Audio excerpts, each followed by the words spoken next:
nutricionalmente hacia una mejor salud.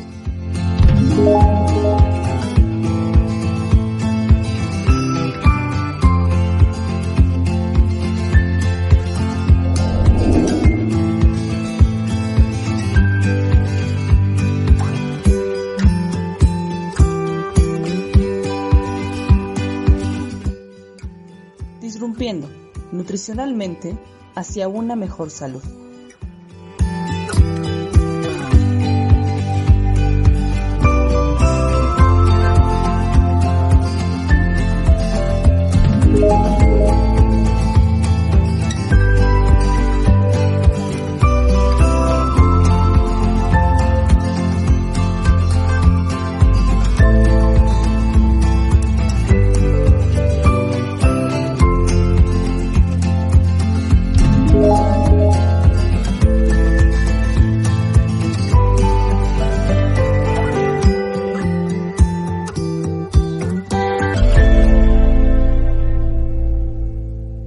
Hola, muy buenos días a todos.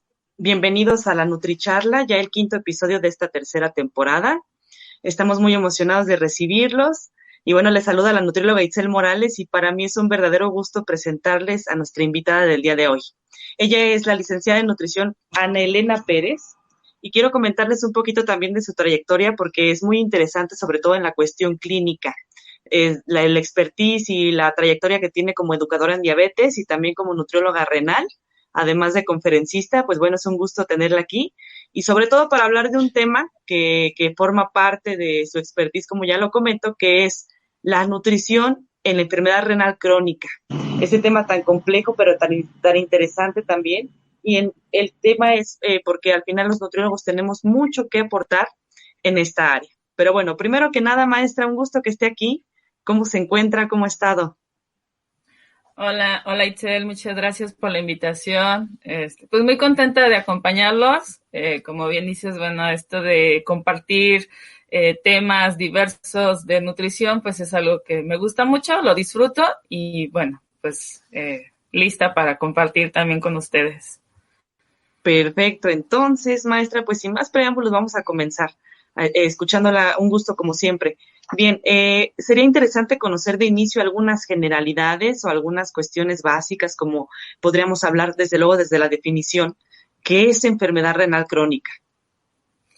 Mira, la enfermedad renal puede tener así como una definición muy grande, y puede haber como diferentes aspectos o diferentes definiciones. Sin embargo, lo que sí podemos así como establecer en común en todas es de que va a ser la pérdida en el número y función de las células renales. De hecho, hay hasta una formulita y es en base a eso a lo que definimos o el médico puede definir realmente el nivel de la enfermedad renal, que es lo que conocemos como la tasa de filtración glomerular.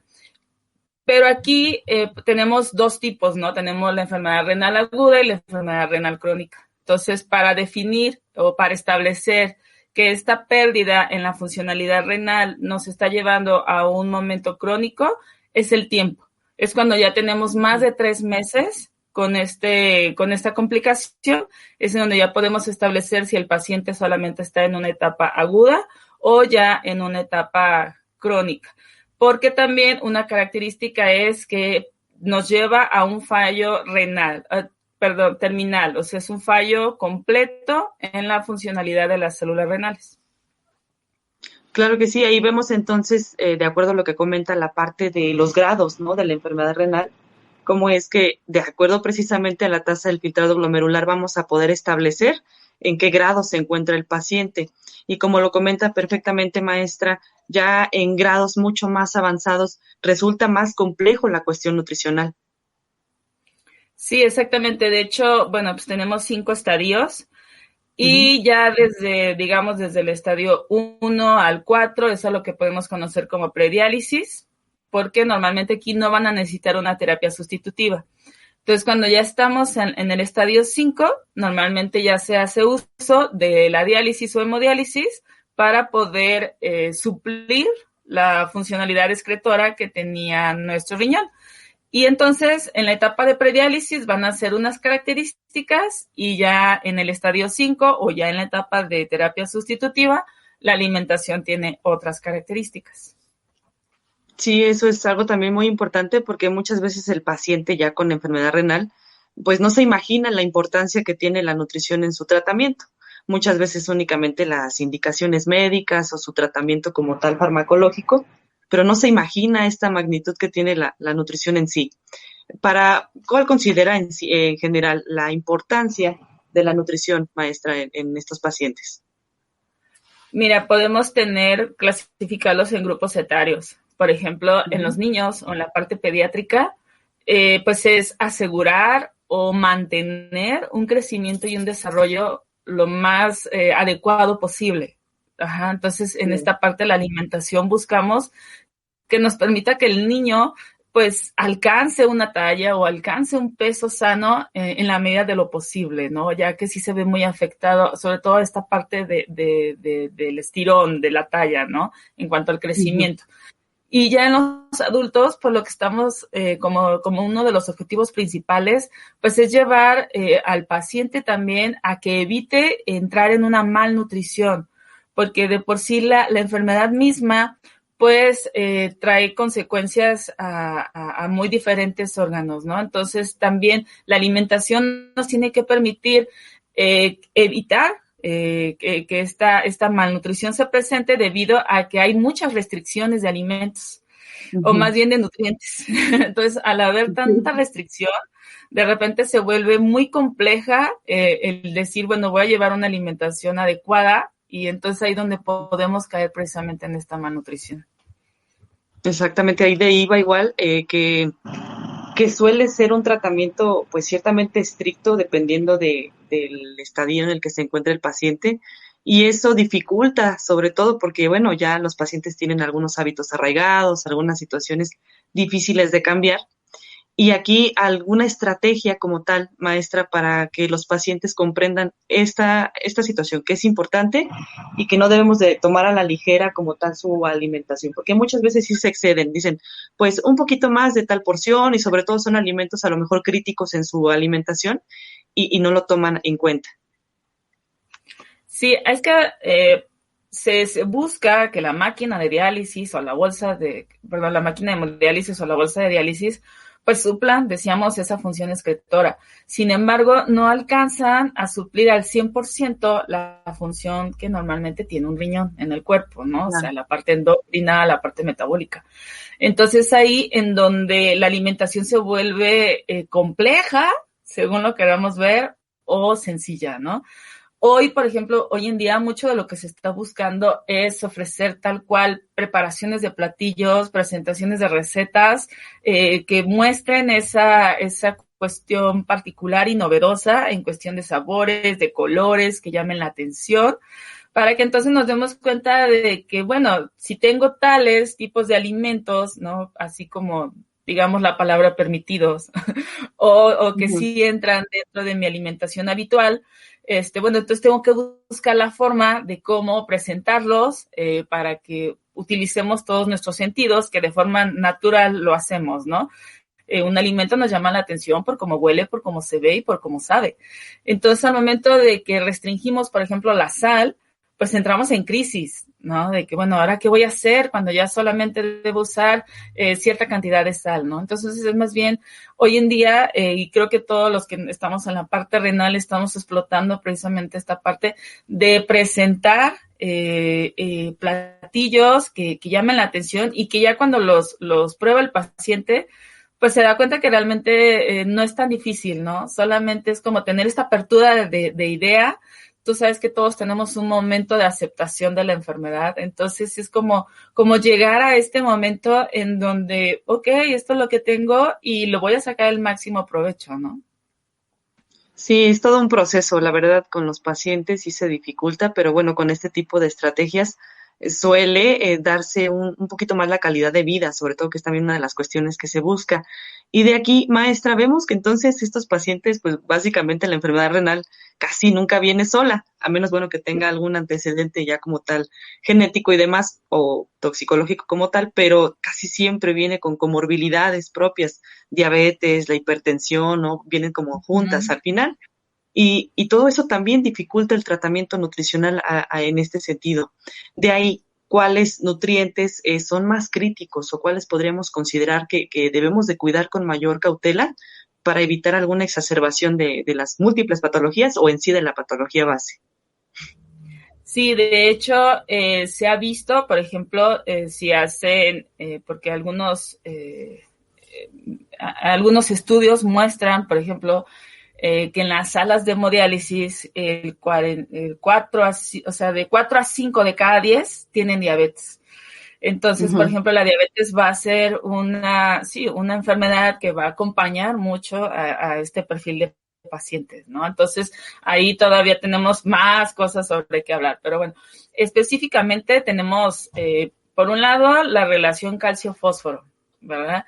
Que estos minerales, pues obviamente deben de llevar ese balance, porque si se nos eleva el fósforo, pues entonces tenemos complicaciones para la absorción de calcio.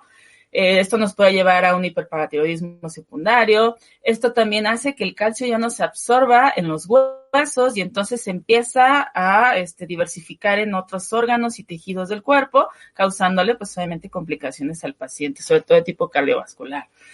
Por otro lado, tenemos el sodio y el potasio. Entonces, que también, bueno, pues el sodio lo encontramos en la sal y es ahí por lo que les decía de que luego entramos en esta crisis, ¿no? El paciente de forma natural va a tener hipertensión porque esa era una de las funciones que el riñón tenía, regular esta parte. Entonces, si de forma natural podemos caer en esto, más el consumo de sal, bueno, se vuelve una crisis. Y bueno, también tenemos que cuidar la parte del potasio, que se encuentra pues en diferentes nutrientes, pero principalmente las verduras y las frutas, ¿no? Entonces, ¿por qué? ¿Por qué debemos cuidarlo? Porque nos puede llegar a causar también alteraciones cardíacas. Y bueno, las proteínas, porque obviamente pues ya no hay esta depuración de forma natural y entonces empieza, bueno, ¿y ahora qué voy a comer, no? Que ya me dijiste que las frutas y las verduras y luego con el calcio y el fósforo ya me dijiste que los lácteos y luego con las proteínas, ¿no? Entonces, de repente sí como que, y entonces queda, ¿no? Y algo a lo que hemos compartido y creo que todo el nutrólogo en general caemos mucho en esta parte, bueno, pues depende, ¿no? Y en la parte del tratamiento renal va a depender de cada paciente, porque aunque la enfermedad renal es un punto común para todos, cada uno va a tener características diferentes o una causa diferente. Entonces, de ahí partimos para decir, bueno, vamos a hacer un control estricto de potasio, ¿no? Porque tus características son estas. O a lo mejor para ti, bueno, pues va a ser un control moderado, pero siempre muy de la mano con sus estudios de laboratorio mensuales. Entonces, en base a eso, podemos también como ir ampliando esas posibilidades o irlas restringiendo según las características de mi paciente, ¿no? Con el fósforo, ese sí casi de ley es un control estricto, pero también va a haber algunas pautas. Por ejemplo, si el paciente está utilizando quelantes o alguna otra terapia que nos permita, pues también no ser como tan estrictos, ¿no? Y con la sal, yo les digo, miren, a final de cuentas, la sal, la que deben de consumir, es la que debemos de consumir todos, ¿no? Nada más que pues no lo hacemos. Entonces, una dinámica, por ejemplo, muy sencilla, es que tengan una cucharita cafetera ahí en su cocina con sal molida. Y esa es la sal que vas a usar para todo el día y al final se van a dar cuenta que hasta les va a sobrar. O sea, porque de repente también caemos en la parte contraria porque el familiar dice, es que el doctor dijo que nada de sal. Entonces, de repente, nada de sal también, o sea, para cualquiera es difícil, ¿no? Es complejo. Claro. Entonces, tampoco hay que ser tan rudos, o sea, simplemente, bueno, pon tu cucharita cafetera y no, vela usando. Entonces, o me dicen, bueno, pero yo tengo que cocinar para 4 o 5. Pues multiplícalo para 4 o 5, ¿no? A todos les va a ayudar mucho llevar también este control, por ejemplo, en el consumo de sal.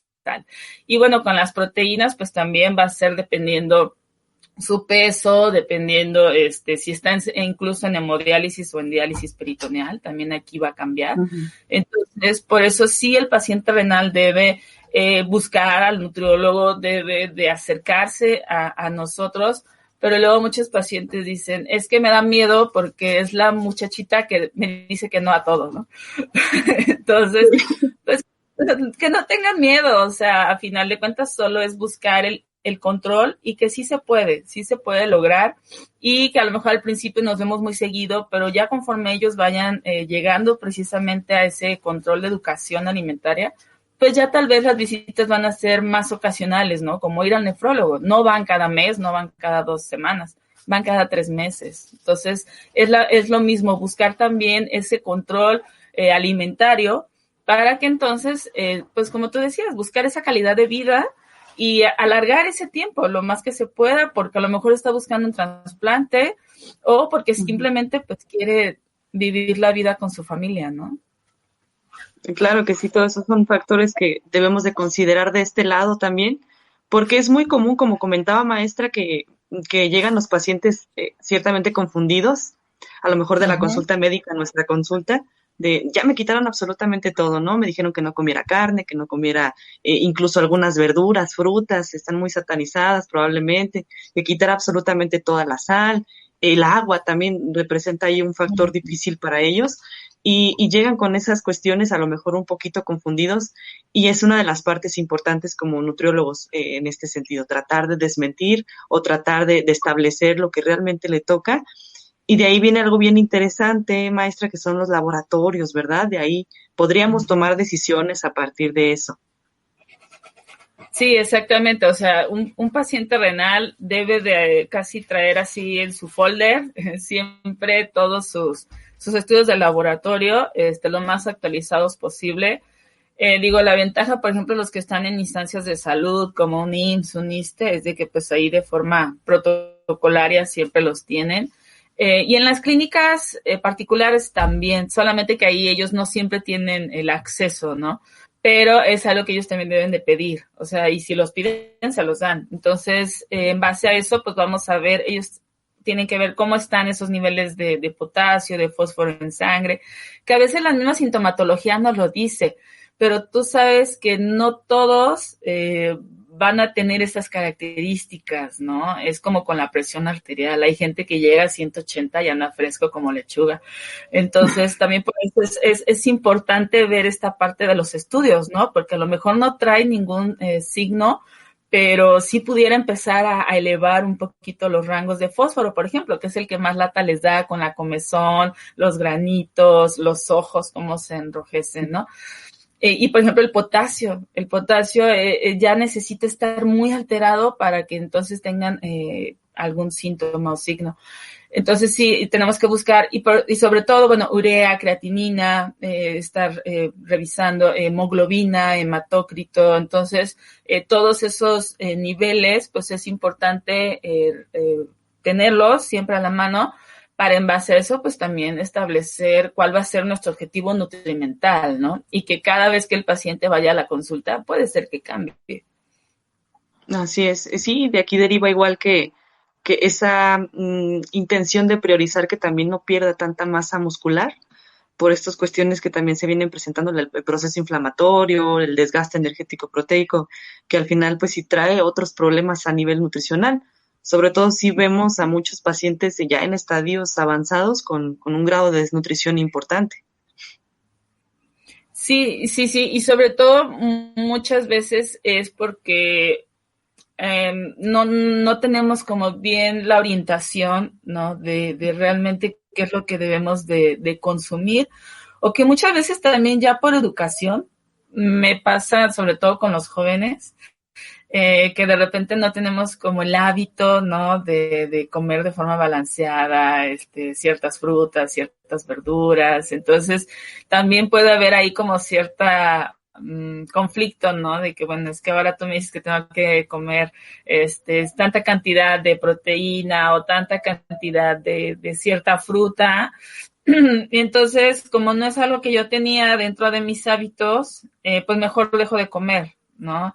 Y aunado a esto, el paciente renal presenta mucho esta parte también de anorexia, porque se altera mucho también el sentido del gusto, ¿no? Por la parte urémica. Entonces, esto todavía nos pega más en que realmente tenga ese gusto por comer. Entonces tenemos que ver muchas pautas, ¿no? Desde lo que viene atrás de mí, por ejemplo, con los pacientes ya mayores que llegan por diabetes y demás, que es muy curioso que luego los ves dentro de la sala ahí con su panecito en la mochila, ¿no? Que como que hace así, bueno, su panito.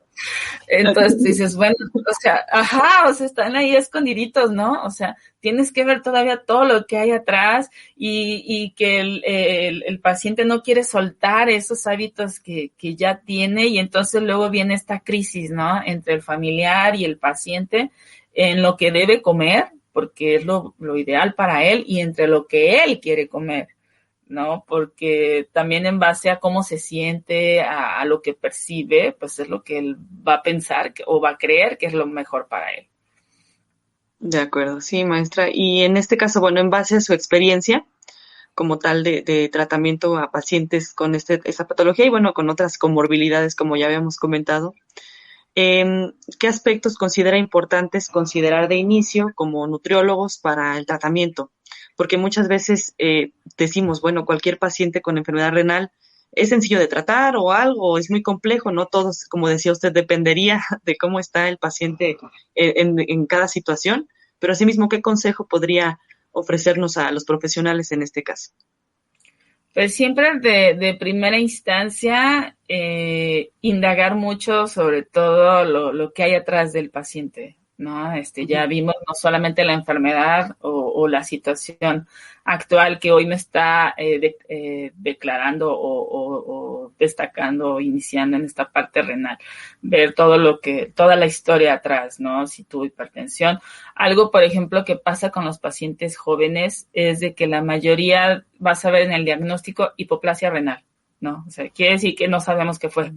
Entonces, también ahí, bueno, pues hay que ver, ¿no? ¿Qué hay de fondo realmente? ¿Qué hay atrás en su historia familiar de entrada? Y después, pues también analizar e indagar mucho en los hábitos alimenticios del paciente, para entonces, de esa forma, pues tratar de, como hacemos con cualquier otro perfil de paciente, ¿no? Tratar de acercarnos lo más posible a sus hábitos, para que entonces no tengan como tanta esta crisis de iniciar con hábitos saludables, sino solamente ajustar, ¿no? Bueno, antes a lo mejor eran papas, hoy va a ser este otro alimento, ¿no? O, por ejemplo, el otro día preparamos arroz de coliflor. Entonces, bueno, buscar de lo mismo, pero déjame ahora cómo te lo acomodo para que entonces no tengas ese sentimiento de que estás haciendo un cambio radical en tu alimentación. Entonces, ese sí sería como mi consejo, ¿no? A acercar lo que sí tenemos de posibilidad certera para el paciente a sus hábitos naturales, para que entonces el cambio no sea tan radical y podamos tener un mejor apego. Y por último, bueno, lo que te decía, ¿no? Si tú le otorgas recetas, si tú le otorgas esas opciones, por ejemplo, hay recetas de tamales, de pizzas, sí, que a lo mejor pues no van a ser para el diario, pero por ejemplo, ahorita que vienen las festividades, pues ya el paciente dice, ok, o sea, sí voy a poder comer tamales junto con mi familia. Sí, entonces buscar esas preparaciones que a veces uno las puede adecuar, o sea, sí. En recetas comunes solamente adecuas en base a lo que el paciente tiene, y entonces ya le otorgas esa variedad de opciones, y ya después hasta ellos echan a volar su imaginación y te sorprenden realmente con todo lo que pueden llegar a hacer. Entonces, para mí creo que sería ese pudiera ser el camino que hasta ahorita pues me ha dado resultado, sí, y bueno, ya después pues estar mucho en comunicación con ellos y con los familiares, por supuesto. Claro, aquí la educación, como comenta maestra, que de ahí proviene todo, educar al paciente, que se vuelva consciente de su alimentación, que hay pequeños cambios, pero que al final todo es pues con la intención de que mejore o que algunos de los perfiles y objetivos que se tiene inicialmente. Porque algo muy preocupante que sí me gustaría a lo mejor que platicáramos un poquito es la parte que ya mencionaba en un inicio, cómo el riesgo cardiovascular de estos pacientes es muy elevado y mayormente pues las causas de muerte derivan a veces de este tipo de condiciones. Entonces ahí pues sí es indispensable la nutrición y el tratamiento médico igual para el control. Sí, claro, o sea, un paciente con enfermedad renal, la gran mayoría mueren por un evento cardiovascular. O sea, esa se puede decir que es la causa del motivo de origen, pero no, es subsecuente de la enfermedad renal.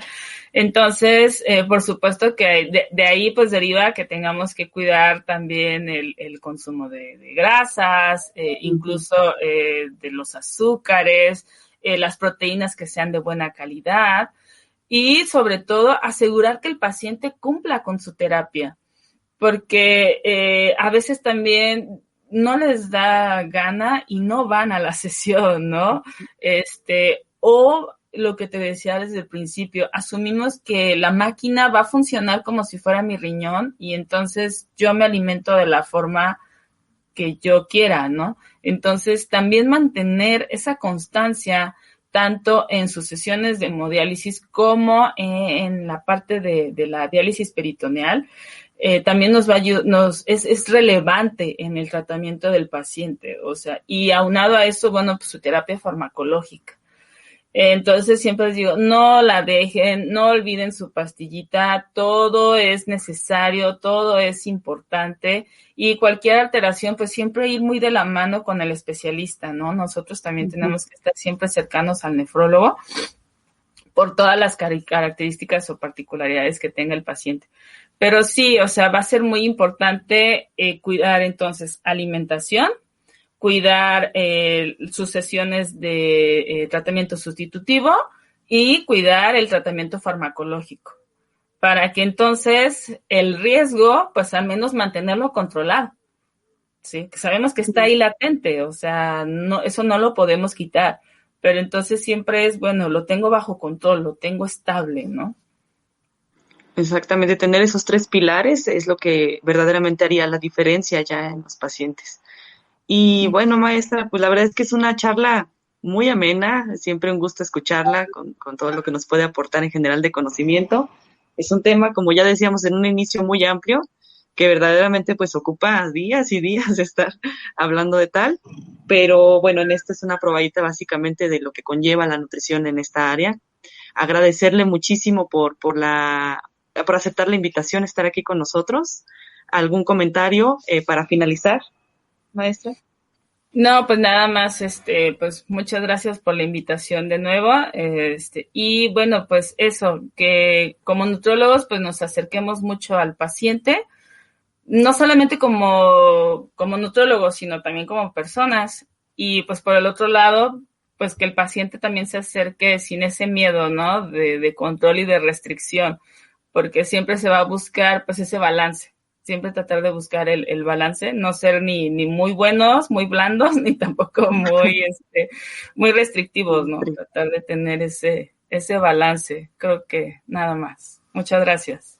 Perfecto, maestra. Bueno, pues entonces agradecerle nuevamente, agradecerle también a todos los que nos escuchan y nos ven. Nos vemos en el próximo episodio, el próximo martes. Hasta luego. Buenas tardes. Buen día. Bye.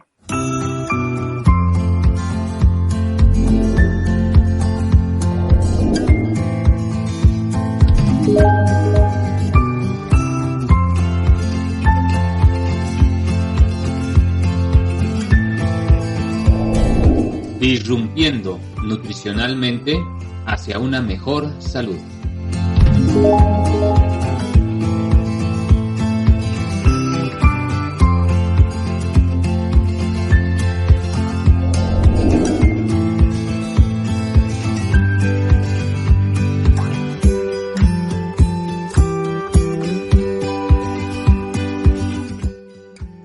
Disrumpiendo nutricionalmente hacia una mejor salud.